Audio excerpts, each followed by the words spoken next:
Hello students, Netflix of education में आपका स्वागत है। तो आइए हम स्टार्ट करते हैं पॉलिटिकल साइंस का फर्दर सेक्शन, जो सेकंड सेक्शन है फर्स्ट चैप्टर का ही। तो आई होप आपको स्क्रीन दिख रही होगी। ठीक है। तो ये पॉलिटिकल साइंस थोड़ा सा बोरिंग लगता है अगर हम उसमें इंटरेस्ट नहीं दिखाते। अगर हम इसमें इंटरेस्ट दिखाएंगे तो it will be very very interesting. ठीक है। तो देखिए, ये सेक्शन लिखा है 1.1.2, राइट।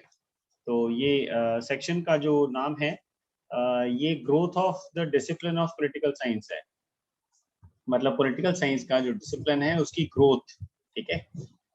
डिसिप्लिन मींस हम ये कह सकते हैं कि इसमें जो पॉलिटिकल साइंस है ना, उसका जो रूल्स था, जो पॉलिसी थी, उसकी ग्रोथ। ठीक है। ग्रोथ मतलब बढ़ना। ठीक है। तो कैसे कैसे पॉलिटिकल साइंस ग्रो हुई, ये हम इसमें रीड करेंगे। तो सिस्टमैटिक स्टडी यानी एक सिस्टम से जो स्टडी होती है पॉलिटिक्स की, ये started with the Greeks in the 4th century BC, right. BC means before the Christ era, before Christ, not era. तो ये एक्चुअली चेंज होता रहता है। तो अभी जो चल रहा है वो BCE चल रहा है, लेकिन ये थोड़ा पहले का है, तो जस्ट बिफोर क्राइस्ट। ठीक है। तो ग्रीक्स ने इसकी जो स्टडी है वो शुरू की थी। ठीक है। With the Greeks in the 4th century। 4th century मतलब चौथी शताब्दी। ठीक है। ग्रीक्स को हिंदी में शायद यूनान कहते हैं। तो यूनान के लोगों ने इनको इसकी सिस्टमैटिक स्टडी शुरू की थी। ठीक है। 4th century, सेंचुरी तो पता ही है आपको, 100 साल को सेंचुरी बोलते हैं। तो जो 400 साल थे बिफोर क्राइस्ट के, उसमें शुरू हुई थी। तो जो फिलोसोफर्स थे जिन्होंने पॉलिसी जो जिन्होंने फिलोसफी बनाई थी, लाइक प्लेटो और एरिस्टोटल, ठीक है, used it in the most comprehensive sense. ठीक है। कॉम्प्रिहेंसिव का मतलब होता है हिंदी में व्यापक। ठीक है। मतलब एक एलैबोरेटेड सेंस में, मतलब जिसमें पूरा सिस्टम से स्टडी की गई, इस सिस्टम से स्टडी की गई, रिसर्च की गई। उस चीज को प्लेटो और अरिस्टोटल जैसे जो फिलोसोफर्स थे उन्होंने इस्तेमाल किया, उन्होंने यूज किया। ठीक है। अरिस्टोटल कहते थे पॉलिटिक्स अ मास्टर साइंस। मतलब वो पॉलिटिक्स को क्या बोलते थे? मास्टर साइंस बोलते थे। ठीक है। फॉर हिम यानी उसके लिए, इट कंप्राइज्ड, ठीक है, of not only the institutions of state और गवर्नमेंट। मतलब उनके लिए कंप्राइज होता है बनना। ठीक है। किसी चीज को जोड़ के कुछ बना तो वी विल से कंप्राइज। ठीक है। तो जो ये पॉलिटिक्स थी या पॉलिटिकल साइंस थी, ये स्टेट और गवर्नमेंट के से नहीं बनी सिर्फ। इसमें फैमिली, प्रॉपर्टी और बाकी के जो सोशल इंस्टीट्यूशंस थे, मतलब सोशल ग्रुप्स कह सकते हैं, ठीक है, वो सब भी इसमें शामिल थे अकॉर्डिंग टू एरिस्टोटल। ठीक है। अब politics for the Greeks was an encompassing activity. ठीक है। मतलब इनके लिए एक जो ग्रीक्स थे, ग्रीक्स मतलब यूनानी लोग थे, उनके लिए जो ये पॉलिटिकल साइंस थी, ठीक है, ये इसको ना राजनीति विज्ञान कहते हैं पॉलिटिकल साइंस को। ठीक है। ये मतलब इसमें एनकम्पासिंग एक्टिविटी होता है, जो गतिविधियों का सम्मिलित करना होता है। ठीक है। वो मतलब उनके लिए सिर्फ ये सम्मिलित करना नहीं था। ठीक है। और द एंशियंट ग्रीक व्यू, जो एंशियंट व्यू होता है, नजरिया। ठीक है। जो यूनानी लोग थे पुराने, एंशियंट, उनके नजरिए में पॉलिटिकल साइंस जो था मेनली एथिकल। एथिकल, अब देखो एथिकल एक्चुअली ये वर्ड है एथिक्स। एथिक्स का मतलब होता है मतलब बहुत ही नैतिकता वाला, जिसमें मतलब प्रॉपर रूल्स एंड रेगुलेशंस हो, या जो चीज जैसी होनी चाहिए, अगर सही तौर पर वैसी होती है तो हम उसके लिए ये वर्ड यूज करते हैं एथिक्स। और जो इसके एथिक्स को यूज करता है, या जो चीज इन एथिक्स से जुड़ी होती है, उसको हम एथिकल बोलते हैं। ठीक है। तो पुराने जो यूनानी लोग थे वो पॉलिटिकल साइंस को क्या बोलते थे, उस क्या समझते थे, वो उसको एथिकल समझते थे। एथिकल मतलब जिसमें धोखा, फरेब, झूठ, तूफान ये सब नहीं हो। ठीक है। प्योरली सोशल हो, वो एथिकल उनके नजरिए में था। तो इसके बाद देखते हैं आगे क्या है। इन कंट्रास्ट, कंट्रास्ट होता है इसके बिल्कुल उलट। कंट्रास्ट क्या होता है, इसके बिल्कुल उलट, ठीक है। द एंशियंट, जो एंशियंट रोमन्स थे, यहाँ पर आ गए हम। एंशियंट रोमन्स जो थे वो मानते थे the legal aspect of politics more important for their governance. अब गवर्नेंस होता है मतलब राज्य, ठीक है, मतलब शासन चलाना, ठीक है। अब एस्पेक्ट ऑफ पॉलिटिक्स, एस्पेक्ट मतलब उसका पक्ष, कौन सा पक्ष, लीगल यानी कानूनी जो पक्ष है। जो इन पुराने रोमन्स थे वो पॉलिटिक्स के पॉलिटिक्स को कानूनन मतलब जो इसका कानूनी पक्ष था उसको ज्यादा इम्पोर्टेंट यानी जरूरी समझते थे अपने शासन के लिए, फॉर देयर गवर्नेंस। ठीक है, अब यहाँ पर देखो दो सोचें आ गई, एक तो रोमन्स वाली आ गई और एक ग्रीक वाली जो हमने पहले स्टडी की है, जो इसको बहुत ही ज्यादा एथिकल मानते थे। लेकिन रोमन्स बोलते थे इसको कानूनी पक्ष वाला, ठीक है, पॉलिटिक्स को, कि ये कानूनी पक्ष इसका जो है वो ज्यादा जरूरी है गवर्नेंस के लिए, शासन के लिए, शासन काल के लिए, शासन चलाने के लिए। During the middle ages, middle अब यहाँ पर मिडिल एजेस का मतलब होता है मध्य, एजेस मतलब समय की बात है ना, मध्य समय की बात के दौरान political science became a branch of the religious order of the church. अब देखो यहाँ पर पहले पॉलिटिकल साइंस को क्या समझा जाने लगा, सिर्फ एथिकल समझा जाने लगा। फिर रोमन्स ने उसको एक लीगल ये यहाँ पर लीगल एस्पेक्ट यानी कानूनी पक्ष वाला भी बना दिया कि ये भी बहुत जरूरी है। ठीक है, अब तीसरी उसकी जो तस्वीर हमारे सामने हम रीड कर रहे हैं, ये मिडिल एजेस यानी मध्य समय में पॉलिटिकल साइंस को रिलीजियस यानी धार्मिक ऑर्डर वाला, ठीक है, चर्च का भी समझा जाने लगा, उसकी ब्रांच समझी जाने लगी कि ये जो राजनीतिक शास्त्र है, पॉलिटिकल साइंस है, ये धार्मिक भी, धार्मिक जो चीज है उसकी भी एक ब्रांच है ये। तो ये तीसरी तस्वीर हमने देखी है पॉलिटिकल साइंस की, ठीक है। Political authority was then subordinated to the authority of the church. अब यहाँ पर एक चेंज आया, क्या चेंज आया, जो पॉलिटिकल अथॉरिटी थी ये सबऑर्डिनेटेड, अब यहाँ पर सबऑर्डिनेटेड क्या होता है, सबऑर्डिनेटेड का मतलब होता है किसी के अधीन चलना, ठीक है, यानी किसी के अनुसार चलना। अब अथॉरिटी, चर्च की जो अथॉरिटी थी, क्योंकि चर्च जो है ना, चर्च इंडिया में थोड़ा वीक पड़ जाता है, लेकिन फॉरेन कंट्रीज में चर्च बहुत बड़ी अथॉरिटी है। चर्च बिल्कुल जो बोलते हैं डिसाइड करते हैं, या इनकी जो पावर है वो जो सोचते हैं वो ऑडियंस को, लोगों को उस तरफ कन्वर्ट कर देते हैं। तो चर्च की काफी बड़ी अथॉरिटी है, एक अथॉरिटी वाला माना जाता है, ठीक है। तो चर्च की अथॉरिटी के अधीन कर दिया गया है पॉलिटिकल अथॉरिटी को, ठीक है, मतलब इसकी ब्रांच, इसके अधीन, इसके अनुसार चलने के लिए ये यहाँ पर चेंज हो गया है। समझ रहे हो ना आप कि पॉलिटिकल अथॉरिटी इतनी चेंज हो गई है कि चर्च की अथॉरिटी के अधीन आ गई है, मतलब चर्च के अकॉर्डिंगली अब उससे चलना पड़ेगा, क्योंकि ये रिलीजियस ऑर्डर इतना बड़ा चेंज लेके आया है। अब ये तीसरी जो तस्वीर हमने देखी है पॉलिटिकल साइंस की, ये इसने बिल्कुल ही पॉलिटिक्स को बदल दिया है, पॉलिटिकल साइंस को चेंज कर दिया है, ठीक है।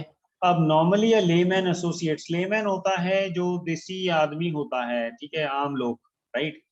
नॉर्मली मतलब साधारण तौर पर, associates politics with the party politics, जो साधारण व्यक्ति होते हैं वो पॉलिटिक्स को एक्चुअली एसोसिएट कर देते हैं पार्टी पॉलिटिक्स के साथ, कि ये जो पॉलिटिक्स है ना ये पार्टीबाजी है मतलब।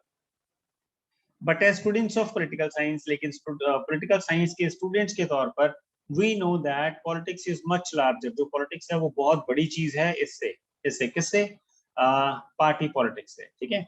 It is systematic study of the state and power, ये एक सिस्टम से होने वाली स्टडी है। किस चीज की स्टडी है, स्टेट एंड पावर की, सिस्टम के साथ होने वाली स्टडी है, ठीक है। ये हम जो स्टूडेंट्स हैं ये जानते हैं, राइट। तो एक आम आदमी पॉलिटिक्स को सिर्फ पार्टी पॉलिटिक्स के जैसे मानता है बस, ठीक है। तो आइए देखते हैं इसके बाद क्या कहते हैं।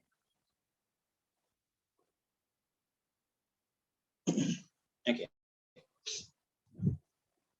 As the state grew in size, अब स्टेट मतलब राज्य, राज्य जैसे ही अपने साइज में बड़ा होने लगा, एंड बिकेम मोर कॉम्प्लेक्स, और बहुत ही ज्यादा मतलब कॉम्प्लेक्स होता है, जिसमें काफी सारी चीजें इन्वॉल्व हो जाती हैं, ठीक है, एक चीज नहीं होती। तो जैसे ही ये अपने साइज में बड़ा होने लगा और कॉम्प्लेक्स होने लगा, पॉलिटिकल साइंस जो है acquired realistic and secular. Secular होता है जिसमें किसी धर्म का पक्षपात नहीं होता, उसको सेक्युलर बोलते हैं, ठीक है। तो पॉलिटिकल साइंस एक्वायर्ड मतलब इसने, पॉलिटिकल साइंस ने कब्जा कर लिया किस पे, एक रियलिस्टिक बन गई और एक सेक्युलर अप्रोच बन गई। मतलब किसी धर्म के पक्षपात का नहीं, लेकिन वैसे ही एक रियल पावर के बन के हमारे सामने आई, ठीक है।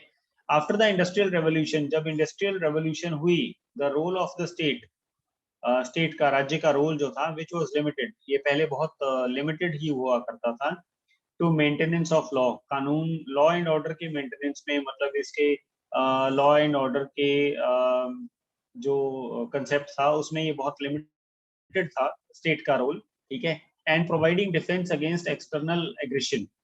और देखिए अब यहाँ पर प्रोवाइडिंग डिफेंस मतलब बचाव जो है उसको प्रदान करने में, बाहरी जो अग्रेशन होता था, बाहर से जो भी मतलब गलत होता था, या बाहर से कोई पावर जबरदस्ती कुछ अंदर दखल देती थी या ऐसा, तो उसमें लॉ एंड ऑर्डर कानून जो था वो ज्यादा कुछ नहीं कर पाता था, उसकी पावर बहुत ज्यादा लिमिटेड होती थी, ठीक है। लेकिन अंडरवेंट, अब यहाँ पर इंडस्ट्रियल रेवोल्यूशन के बाद, देखो उससे पहले तक मैंने आपको बता दिया कि उसकी जो लॉ एंड ऑर्डर की जो पावर थी, जो उसका दायरा था, सर्कल था, वो बहुत ज्यादा लिमिटेड था, ठीक है। यानी ज्यादा पावर नहीं थी, बहुत बंदिश में थी, है ना, बाउंड थी। तो लेकिन इंडस्ट्रियल रेवोल्यूशन के बाद इट अंडरवेंट कंसिडरेबल चेंजेस, मतलब बहुत ज्यादा बड़े बड़े चेंज आए, with the emergence of the new economic system, ठीक है। अब नए नए इकोनॉमिक सिस्टम के साथ आई, and it was called capitalism, capitalism, ठीक है। अब इसको क्या कहने कहा जाने लगा, पूंजीवादी कैपिटलिज्म, ठीक है, पूंजीवादी। तो इस सिस्टम को जो है, न्यू इकोनॉमिक सिस्टम जो आया उसको पूंजीवादी कहा जाने लगा, ठीक है। और इसके साथ ही भी आया है, और काफी बड़े बड़े चेंजेस हुए। तो अब देख लो आप, ये पॉलिटिकल साइंस जो है इसमें क्या क्या चेंजेस आए। पहले इसको एथिकल समझा जाने लगा, ठीक है। फिर इसको लीगल एस्पेक्ट से समझा जाने लगा, फिर ये रिलीजियस धार्मिक, उसमें धर्म में भी आ गई। फिर धर्म में ये इतनी ज्यादा आ गई कि इसकी पावर जो है प्योरली धर्म में चली गई, ठीक है। धार्मिक अथॉरिटी यानी चर्च की अथॉरिटी इसको डील करने लगी, ठीक है। फिर उसके बाद इंडस्ट्रियल रेवोल्यूशन जब हुई, तो इसका जो स्टेट का रोल था, क्योंकि ये देखो पॉलिटिकल साइंस और स्टेट, अब यहाँ पर देखो पहले पॉलिटिकल साइंस का डिस्क्रिप्शन हुआ, ठीक है। उसके बाद ये स्टेट की पावर की बात करने लगे, क्यों करने लगे, क्योंकि स्टेट और पॉलिटिकल साइंस बहुत ज्यादा आपस में जुड़े हैं, क्योंकि जो पॉलिटिकल साइंस है वो study of state, steady state की और पावर की वही है ना, सिस्टमैटिक स्टडी है। तो इसमें स्टेट तो हर जगह है ही, ठीक है। तो लेकिन ये अब यहाँ पर, यहाँ से लेके यहाँ तक ये बताया गया है कि जो स्टेट था इंडस्ट्रियल रेवोल्यूशन से पहले, अब इंडस्ट्रीज मतलब क्या है, इंडस्ट्रीज फैक्ट्रीज वगैरह का रेवोल्यूशन जो हुआ, जो रेवोल्यूशन वर्ड एक्चुअली आपको याद कर लेना चाहिए। रेवोल्यूशन वर्ड वो होता है, इसको बहुत बार यूज करना पड़ेगा आपको। रेवोल्यूशन का मतलब होता है क्रांति, ठीक है। क्रांति मतलब कोई बहुत बड़ा बदलाव आ जाए, जैसे हिंदुस्तान में, इंडिया में एग्रीकल्चर रेवोल्यूशन भी हुआ था, ग्रीन रेवोल्यूशन जिसको कहते थे। उसमें क्या था, पहले किसान लोग खेती बाड़ी नहीं करते थे, ज्यादा ज्यादा किसान नहीं होते थे, ठीक है। तो उसके बाद गवर्नमेंट ने कुछ ऐसी नीतियां लेके आई कि जैसे किसानों को प्रमोट किया, किसानों को पैसे दिए, कर्जा दिया कि तुम लोग फसलें उगाओ। तो बहुत ज्यादा किसान, बहुत ज्यादा मात्रा में किसान जो थे वो फसलें उगाने लगे। तो उस चीज, उस वक्त को नाम दे दिया गया ग्रीन रेवोल्यूशन, ठीक है। उस टाइम पे बहुत ज्यादा किसानी जो थी वो उभरी। तो ऐसे ही जब बहुत ज्यादा इंडस्ट्रीज सेटअप हुई हिंदुस्तान में, फैक्ट्रियां लगी, इंडस्ट्रीज लगी, कारखाने लगे, तो उसको इंडस्ट्रियल रेवोल्यूशन का नाम दे दिया गया, ठीक है। इससे पहले स्टेट को ज्यादा पावर नहीं थी, जब इंडस्ट्रियल रेवोल्यूशन हुई उससे पहले स्टेट को ज्यादा पावर नहीं दी गई थी। वो कानून का इतना ज्यादा इस्तेमाल नहीं कर सकता था, वो अपने आप को नहीं बचा सकता था। बाहर से कुछ भी जैसे हमला हुआ या बाहर से कोई भी जबरदस्ती हुई, तो उससे अपने आप को बचा नहीं पाता था, ठीक है। लॉ एंड ऑर्डर से, कानून में उतनी पावर नहीं थी उस टाइम पे। लेकिन जब इंडस्ट्रियल रेवोल्यूशन हुई उसके बाद में स्टेट में बदलाव हुए काफी ज्यादा, और लॉ एंड ऑर्डर मिला और ज्यादा ताकत मिली स्टेट को। तो उसके बाद पूंजीवादी भी ये मतलब वर्ड यूज हुआ, ये डेवलप हुआ, ठीक है। इसका मतलब क्या है, इसका मतलब ये है जिन्होंने बाहर से लोग आए, उन्होंने इंडस्ट्री सेट की, पैसा लगाया, है ना। तो ये फिर वर्ड जो है ये डेवलप हुआ उस टाइम पे, कैपिटलिज्म, ठीक है। उस टाइम पे स्टेट को भी बहुत ज्यादा पावर मिली इसके बाद। अब यहाँ पर नेक्स्ट है 20th सेंचुरी, यानी 20वीं शताब्दी। 20वीं शताब्दी मतलब 1900। देखो ये 20वीं शताब्दी का मतलब है 1900 से लेके 2000 साल तक, ठीक है। ये सेकेंड वर्ल्ड वॉर के बाद, ठीक है, after the second world war. The behavioural approach जो थी, बिहेवियरल मतलब बिहेवियर क्या होता है? बिहेवियर होता है स्वाभाविक, है ना, स्वभाव वाली अप्रोच जो स्टडी है, जो कंसेप्ट है। Offered a new dimension of political science, इसने पॉलिटिकल साइंस को एक नई दिशा दी, ठीक है। क्या नई दिशा दी? The behavioural movement in American political science in 1950 and 1960 placed a lot of emphasis on the science. मतलब इसने बहुत ज्यादा तवज्जो दी, बहुत ज्यादा महत्व दिया, ठीक है, साइंस शब्द को, ठीक है। ये अमेरिकन पॉलिटिकल साइंस की बात हो रही है 1950 और 1960। जैसा कि मैंने आपको बताया कि ये 2000 जो 20वीं शताब्दी है, ये 1900 से लेके 2000 के बीच में आती है, ठीक है। तो ऐसे ही 1950 और 1960 में ये डेट्स आपको याद करनी पड़ेंगी। इसमें अमेरिकन पॉलिटिक्स में काफी ज्यादा चेंजेस आए, इसमें साइंस को बहुत ज्यादा महत्व मिला, ठीक है। और क्या महत्व मिला कि ये पॉलिटिक्स का पार्ट हो गई। It wanted to model politics after the methods followed by natural sciences, ठीक है। अब यहाँ पर देखो, इट वांटेड मतलब इसने चाहा कि जो पॉलिटिक्स है, पॉलिटिक्स मॉडल है, ठीक है, ये नेचुरल साइंस का मॉडल और तरीका फॉलो करे, ठीक है। लाइक फिजिक्स, जैसे फिजिक्स एक सब्जेक्ट है, बॉटनी है, ठीक है, ये सारे साइंस के सब्जेक्ट्स हैं। ऐसे ही पॉलिटिक्स को भी साइंस के साथ जोड़ा जा सके, और ये जो नेचुरल साइंस वाले मेथड हैं, तरीके हैं, उनको पॉलिटिक्स में जोड़ा जा सके, पॉलिटिक्स के मॉडल के साथ जोड़ा जा सके, ठीक है। द बिहेवियरलिस्ट्स बिल्ट थ्योरी, इन्होंने अब थ्योरी बनाई। थ्योरी क्या होती है? थ्योरी एक रूल्स की स्टडी होती है, ठीक है। हमें पता चलता है कि ये चीज ऐसे होनी है तो उसको हम थ्योरी बोलते हैं, और एक प्रैक्टिकल होता है, ठीक है। तो इन्होंने एक थ्योरी बनाई इंडक्टिवली, ठीक है, from empirical propositions, proposition sorry, ठीक है। तो ये एम्पेरिकल तो आपको बताया ही था, ठीक है। एम्पेरिकल मतलब एक राजकीय होता है, ठीक है। एम्पायर का मतलब उसी से बना है एम्पेरिकल। तो प्रोपोजिशंस मतलब पोजीशंस अपने अपने स्तर पे, ठीक है। जो बिहेवियरलिस्ट थे उन्होंने एक थ्योरी बनाई। क्या थ्योरी बनाई? Those who follow inductive method would come to the conclusion after study. अब जिन्होंने इंडक्टिव होता है एक अंदर से ही मतलब एक मेथड बनाया। क्या मेथड बनाया? कि जो जो इसकी मतलब स्टडी करेगा, ऑब्जर्वेशन करेगा, एक्सपेरिमेंट करेगा। देखो साइंस का यही पैटर्न है। साइंस में स्टडी की जाती है और स्टडी को देखा जाता है और फिर उसका एक्सपेरिमेंट किया जाता है, ठीक है। अब ये पॉलिटिक्स को साइंस के साथ जोड़ा गया है, तो इसीलिए ये तीनों चीजें पॉलिटिकल साइंस में भी करनी ही पड़ी, है ना। और ये तीनों चीजें करके, स्टडी करके, ऑब्जर्वेशन करके और एक्सपेरिमेंट करके इसका कंक्लूजन निकाला जाता है, ठीक है। तो पॉलिटिकल साइंस में भी यही हुआ, एक ऐसा मेथड अडॉप्ट किया गया जिससे ये तीनों चीजें करके, स्टडी करके, ऑब्जर्वेशन करके और एक्सपेरिमेंट करके एक कंक्लूजन निकाला जा सके, किसी तरीके, किसी नतीजे पर पहुंचा जा सके, ठीक है। तो ये चीजें पॉलिटिकल साइंस में चेंज हुई, ठीक है। फॉर एग्जाम्पल, अब एग्जाम्पल है यहाँ पर, when some behavioralists saw African and Americans African American मतलब अमेरिका के काले लोग of the southern USA, United states of America, voted for the democratic party of US, ठीक है। अब इन्होंने वोट किया यूएस के डेमोक्रेटिक पार्टी के लिए, ठीक है। अब ये एग्जांपल है पॉलिटिकल साइंस का, क्योंकि अब ये पॉलिटिकल साइंस है तो फिर इसमें राजनीति शास्त्र है, तो ये इसमें ऐसी ही एग्जांपल्स मिलेंगी। उसने उसको चुना, उसने उसको वोट डाली, ये हुआ, ये बदलाव हुआ, तो उसी के रिलेटेड है, ठीक है। अब यहाँ पर देखिए, ये बिहेवियरलिस्ट है, बिहेवियर मतलब स्वभाव, ठीक है।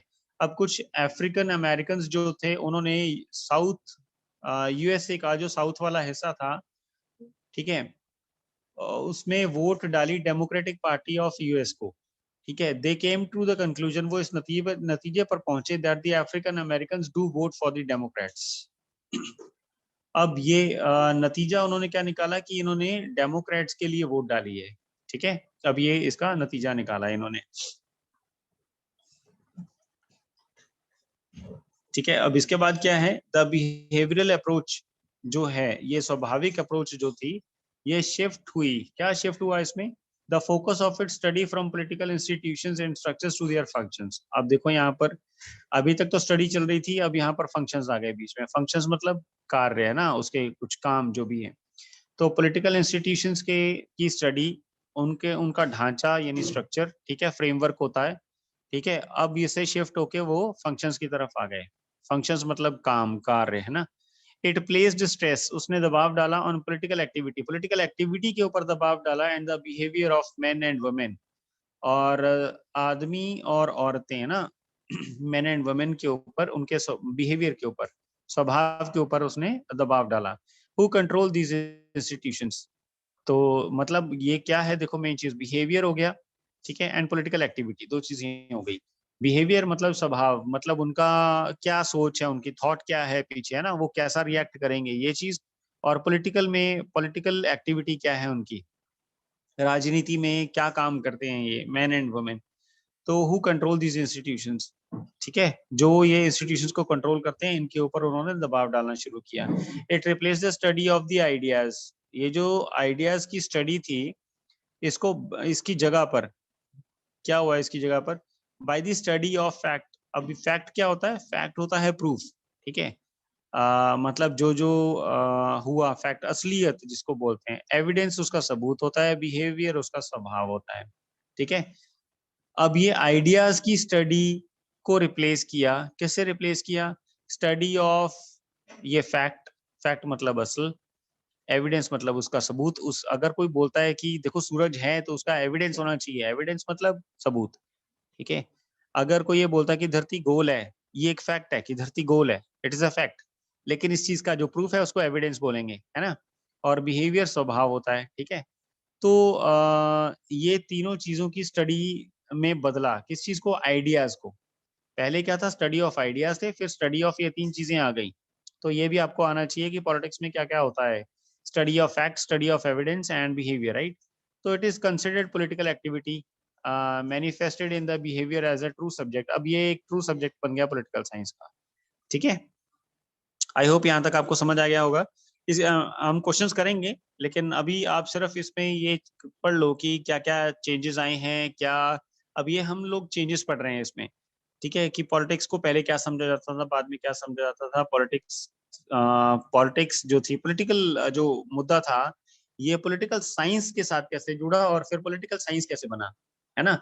जब तक ये साइंस के साथ नहीं जुड़ा था, तब तक तो सिर्फ हम उसको यही बोल सकते थे ना, पॉलिटिक्स, ठीक है। अब ये पॉलिटिकल साइंस हो गया है, तो पॉलिटिकल साइंस होने से इसमें कितना बड़ा बदलाव आ गया है, ये कहाँ से कहाँ तक फैल गया है। पहले इसको कितना छोटा समझा जाता था, अब ये क्या क्या इसके साथ जुड़ता जा रहा है, और कहाँ कहाँ तक इसकी पहुंच होती जा रही है, ठीक है। तो ये एक्चुअली शुरू कहीं से भी हुआ हो, शुरू तो बहुत छोटे से हुआ है ना, एथिकल से हुआ, उसके बाद कानून आया उसमें, फिर धर्म आया, रिलीजन आया इसमें, फिर फैमिली आ गई, फिर मेन वुमेन की वोटिंग पावर आ गई, वोटिंग बिहेवियर आ गया, पॉलिटिकल एक्टिविटीज आ गई इसमें कि बंदा क्या करता है ना। ये सब चीजें, बंदा और मतलब मेन एंड वुमेन क्या करते हैं। अब मेन एंड वुमेन क्या करते हैं, देखो घर में क्या करते हैं ये नहीं, मतलब जो पॉलिटिकल एक्टिविटीज है, पॉलिटिकल साइंस है, उसमें क्या रोल है मेन एंड वुमेन का, है ना। आपकी हर चीज जो आपका, जो भी आप इसमें कंसेप्ट जोड़ोगे, वो पॉलिटिकल साइंस से जुड़ा होना चाहिए, ठीक है। ओके, नाउ पॉलिटिकल एक्टिविटी में be in the form of an individual. अब ये बोलते हैं जो पॉलिटिकल एक्टिविटी है, पॉलिटिकल का कोई भी काम है, वो इंडिविजुअल यानी एक बंदे का भी हो सकता है, कंटेस्टिंग एन इलेक्शन, इलेक्शन लड़ने वाला, ठीक है।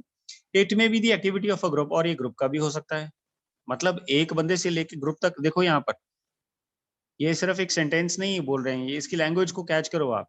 एक बंदे से लेके ये ग्रुप तक चला गया, ठीक है। Seeking the adoption of a particular policy, ठीक है। अब सीकिंग होता है ढूंढना, या जिसका, या किसी की चाह, है ना। क्या चाहता है? अडॉप्शन ऑफ मतलब अडॉप्ट कर लो, पॉलिटिकल पर्टिकुलर पॉलिसी, किसी पॉलिसी, किसी रूल्स को अडॉप्ट करके, in its favour by the government. अब यहाँ पर गवर्नमेंट भी आ गई बीच में, ठीक है। इंडिविजुअल से लेके ग्रुप तक तो पहले ही था, और ये गवर्नमेंट भी आई। फिर as a different people pursue different interest, अलग अलग लोग जो हैं ये अलग अलग इंटरेस्ट रखते हैं। Such activities tend to generate disagreement. अब अलग अलग लोग अलग अलग इंटरेस्ट रखते हैं, जिसका नतीजा क्या होता है? डिसएग्रीमेंट। डिसएग्रीमेंट मतलब एक दूसरे से सहमत नहीं होते इसकी वजह से, है ना।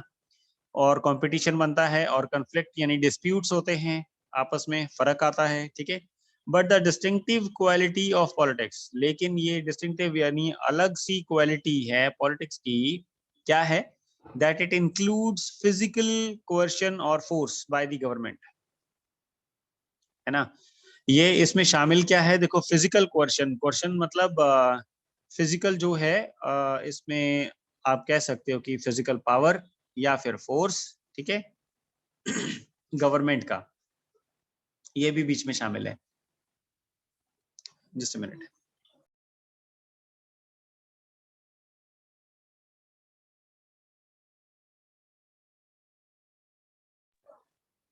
ओके, ठीक है। It's may and usually does involve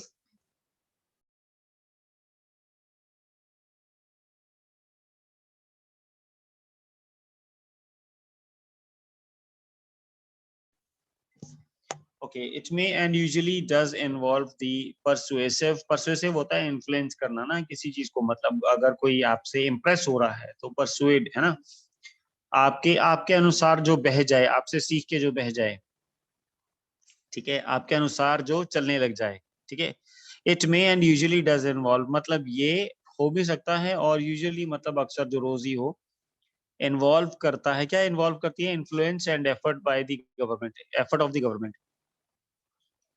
अब इसका मतलब देखो, यहाँ पर परसुएसिव इन्फ्लुएंस है, इसका मतलब ये है कि गवर्नमेंट जो भी करेगी, गवर्नमेंट के एफर्ट्स, गवर्नमेंट की कोशिशें, उसके अकॉर्डिंगली लोग चलने लग जाते हैं, राइट।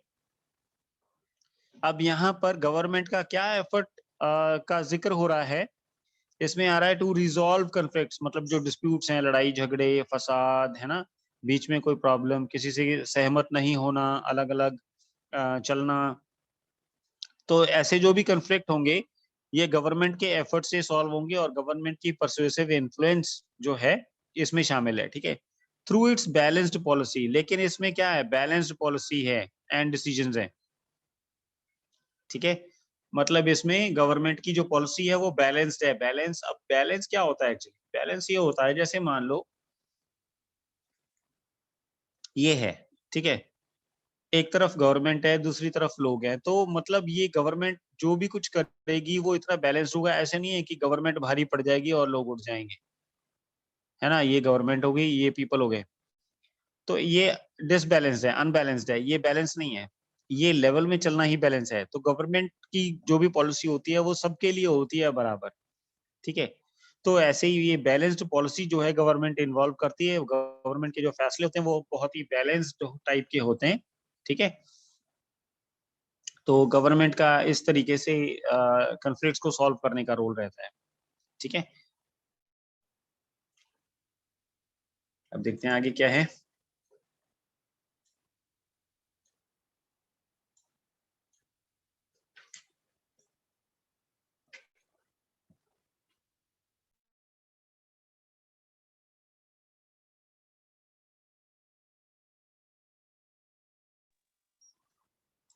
ओके,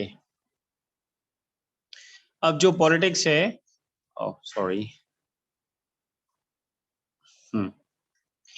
जो पॉलिटिक्स है इज ऑल्सो व्यूड, इसको देखा जाता है एज अ प्रोसेस, एक तरीके से, मतलब प्रोसेस के तरीके से देखा जाता है, वेयर बाय इंडिविजुअल्स, ग्रुप और कम्युनिटीज, जहां पर इंडिविजुअल्स, ग्रुप्स और जो कम्युनिटीज होती हैं, है ना, seek to achieve their specific but conflicting goals. अब देखो यहाँ पर ये यहाँ पर अंडरस्टैंड करिए, एक इंडिविजुअल्स हो गए, दूसरा ग्रुप हो गए, तीसरा कम्युनिटीज हो गई, ठीक है। ये सारी चीजें जो भी हैं, ये पॉलिटिक्स को किस नज़र से देखती हैं? एक प्रोसेस के नज़र से देखती हैं, ठीक है, और इस्तेमाल करती हैं टू अचीव देयर, हासिल करने के लिए अपना जो कुछ भी ठाना होता है ना, इरादा किया होता है स्पेसिफिक, बट कन्फ्लिक्टिंग, कन्फ्लिक्टिंग होता है जो बिल्कुल फसाद जैसे हो, है ना, झगड़े जैसे हो, उलझा हुआ हो, ऐसे गोल्स होते हैं हर किसी के। जैसे मान लो कोई भी ग्रुप है, ठीक है, से कि लॉयर्स का ग्रुप है, ठीक है, लॉयर्स का ग्रुप है, वकीलों का ग्रुप है, वो वकील अपना कुछ ऐसा प्रोसेस चलाएं कि गवर्नमेंट से या पॉलिटिक्स से कुछ ऐसा करने की उम्मीद करते हों कि सिर्फ लॉयर्स ही बढ़े, है ना, उनका ही फायदा हो और बाकी सबका नुकसान हो, बाकी सब जो भी हैं, डॉक्टर्स हैं, साइंटिस्ट हैं, इंजीनियर्स हैं, उनका नुकसान हो, ठीक है। तो ये क्या हो गया, कन्फ्लिक्ट वाली बात हो गई, झगड़े वाली बात हो गई, है ना।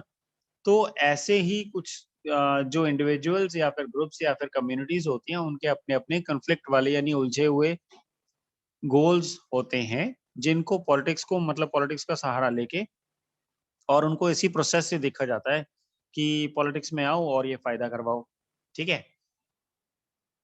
पॉलिटिक्स एज द प्रोसेस क्या ढूंढती है, लेकिन पॉलिटिक्स क्या ढूंढती है, सीक्स टू एलोकेट रिसोर्सेज, ठीक है, अथॉरिटेटिवली। तो लेकिन पॉलिटिक्स जो है वो ऐसा नहीं सोचती, पॉलिटिक्स जो है एलोकेट करती है, मतलब जो भी रिसोर्सेज हैं, ठीक है, अ, वो उनको अथॉरिटेटिवली मतलब अलग अलग अपनी अपनी जगह पर डील करती है, ठीक है। Politics as the study of structure, ढांचा, इंस्टीट्यूशन, प्रोसेसेस, मतलब एक्टिविटीज, इनको रिकॉग्नाइज करती है the possibility of the use of power.